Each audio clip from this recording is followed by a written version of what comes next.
ओम ये यत्रा ये ईड्यास्ते ते पिबन्तु जिह्वया मधुः अग्ने वसत्कृति। जो यजन करने वाले अध्येषणा कर्म करने वाले हैं वे पान करें जिह्वा द्वारा मधुर का, हे अग्नि वसटकार में।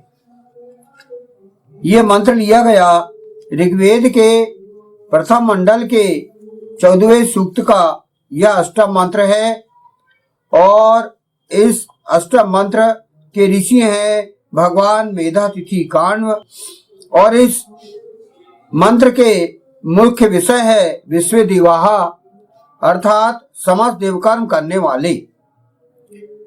इसका छंद है अष्टम मंत्र का पीपलिका मध्या निचरत गायत्री और स्वर है सर्ज।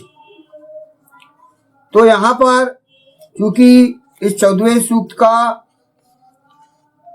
सभी 12 मंत्रों का मुख्य विषय है विश्व दिवाहा अर्थात समस्त दिव्य कर्म करने वाले, तो उन्हीं के ही अंतर्गत यहाँ पर बात की जा रही है। यहाँ पर इस मंत्र के पहले फुटनोट में कहा गया है जो यजन करने वाले अध्येषणा कर्म करने वाले हैं ये यजत्रा ईड्याः। तो इस मंत्रांश का भाष्य यहाँ पर किया गया है। ईशान ब्रह्म परमात्मा अर्थात ईश्वर का यजन ईडन कोई सामान्य कार्य नहीं है कि इस विषय को गंभीरता से ना लिया जाए। यानी ईश्वर की उपासना बहुत गंभीर चीज है। इस ईश्वर की उपासना को कोई मजाक में ना लिया जाए। ये बहुत गंभीर चीज है, बहुत जो है महत्वपूर्ण बात है ईश्वर की उपासना। वेद यजन को उपासना को हल्के रूप में लिए जाने का समर्थक नहीं है, अपितु यह जीवन जीने के लिए एक महत्वपूर्ण निर्णय है जो व्यक्ति को बहुत सोच समझकर लेना चाहिए। माने स्तवन करना बहुत बड़ी बात है, सोच समझकर व्यक्ति करता है और बहुत बड़ा एक यज्ञ है, तप कार्य है उपासना। यदि कोई व्यक्ति ईशान या ईश्वर की उपासना या ईडन करने का निर्णय लेता है तो उसे फिर उसका संपूर्ण जीवन उसे वेद अनुसार ही व्यतीत करना होगा। वह मनमाना व्यवहार नहीं कर पाएगा। यदि वो स्तवन करने वाला है तो उसे वेदानुसार ही अपना जो जीवन व्यवस्था है उसको अपनाना पड़ेगा। उसे वेद की व्यवस्था का अपने जीवन में पालन करना होगा। उसे पूर्ण जिम्मेदारी के साथ अपनी इंद्रियों को वश में करते हुए अपना व्यवहार करना होगा। जो स्तवन करता है, वेदाध्ययन करता है, वह अपनी इंद्रियों को वश में करते हुए उसको व्यवहार करना होगा।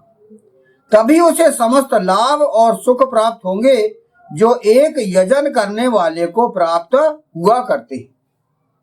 ये व्यवस्था है, इसके अनुसार हमें चलना होगा, तभी हमें उसके सुभोग प्राप्त होंगे, तभी हम भोग कर पाएंगे, लाभ उठा पाएंगे। ऐसे लोगों को एक भिन्न जीवन शैली के अनुसार ही अपना संपूर्ण जीवन व्यतीत करना होगा।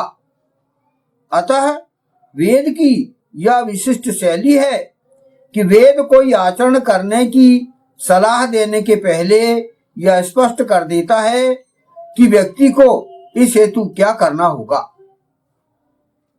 यदि व्यक्ति शैक्षिक रूप से तैयार है तभी उसे वह कार्य करना चाहिए।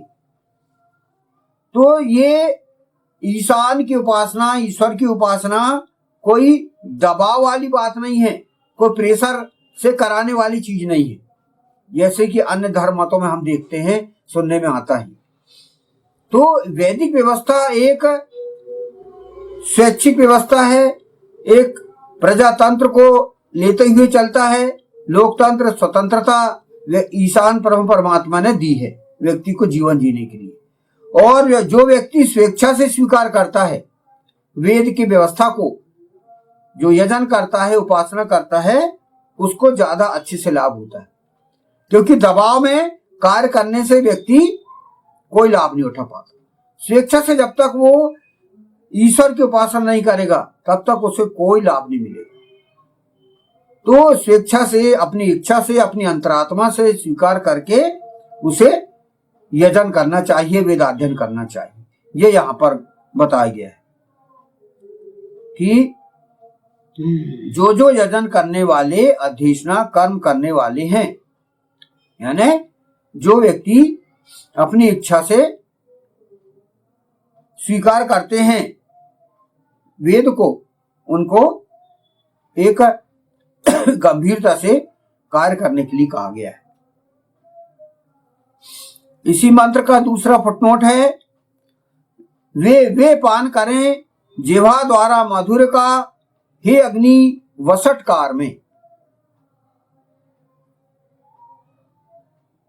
ते पिबंतु जिह्वया मधोहो अग्ने वसटकृति। इस मंत्रांश की यहाँ पर व्याख्या की गई है। कहा गया है, इस मंत्र में स्पष्ट रूप से बताया गया है कि जो यजन करने हेतु, जो यजन करने वाले, ईडन करने वाले हैं, वे जिह्वा द्वारा मधुर का पान करें। किंतु जो यजन करने वाले, ईडन करने वाले नहीं हैं, उन्हें कोई आवश्यक नहीं है उन्हें कोई आवश्यक नहीं है कि जिह्वा द्वारा माधुर का पान करें। अतः एक ईशान आज्ञाकारी को तो मधुर व्यवहार करने वाला और मधुर स्वर में बातचीत वाला बनना ही पड़ेगा। उसका कार्य इसके बगैर चल नहीं सकता। अभी पिछले ही मंत्र में यह बात की गई थी, अतः पुनः यह बात यहाँ दोहराई गई है। यह अत्यंत आवश्यक बात है जिसे बार बार दोहराया जा रहा है, यानी मधुरता अपने जिह्वा में माधुर होना चाहिए, अपने व्यवहार में मधुरता होना चाहिए, तभी व्यक्ति उसे वो कर सकता। पिछले मंत्र में भी, सप्तम मंत्र में भी यही बात बताई गई थी। वहां पर भी यही बात बताई गई थी कि मध्वः जिह्वया पायय, माधुर का हे उत्तम जिह्वा वाले पान कराओ। ये पिछले सप्तम मंत्र में ये बता दिया गया है। और उसी के तारतम्य में ये अष्टम मंत्र में भी उसे आगे जारी रखा गया है। इस मंत्र में कहा गया है, वे पान करें जिह्वा द्वारा मधुर का वसटकार में, मदोहो अग्ने वसटकृति। वसट शब्द यहीं से तंत्र में गया है। जो वसट शब्द है वो तंत्र में गया है। तंत्र अथर्ववेद का उपवेद है, यानी तंत्र जो है वो अथर्ववेद का उपवेद है। यह ध्यान दिए जाने योग्य है। हर किसी के वेद के, चारों वेद के उपवेद हैं, तो यहाँ अथर्ववेद का उपवेद तंत्र को बताया गया है। तंत्र के अनुसार वसटकार से अभिप्रेत पुरुष औरत मिथुनयोग्र शरीर है। वहां भी माधुर्य का पान करने की आवश्यकता है। माधुर्य का मानव जीवन में सर्वत्र आवश्यकता है, वह चाहे सामान्य जीवन हो चाहे तंत्र हो। मधुरता सर्वत्र उपयोगी है। वेद अपने अनुयायी को इसी प्रकार के साधनों का उपयोग करना सिखाता है। वह मनुष्य को मानवीय गुणों के माध्यम से ही उन्नति के शिखर तक पहुंचाने का कार्यक्रम रखता है। तो यहाँ वसटकृति, वसटकार में माधुर का पान करने की बात अग्नि को बोली गई है।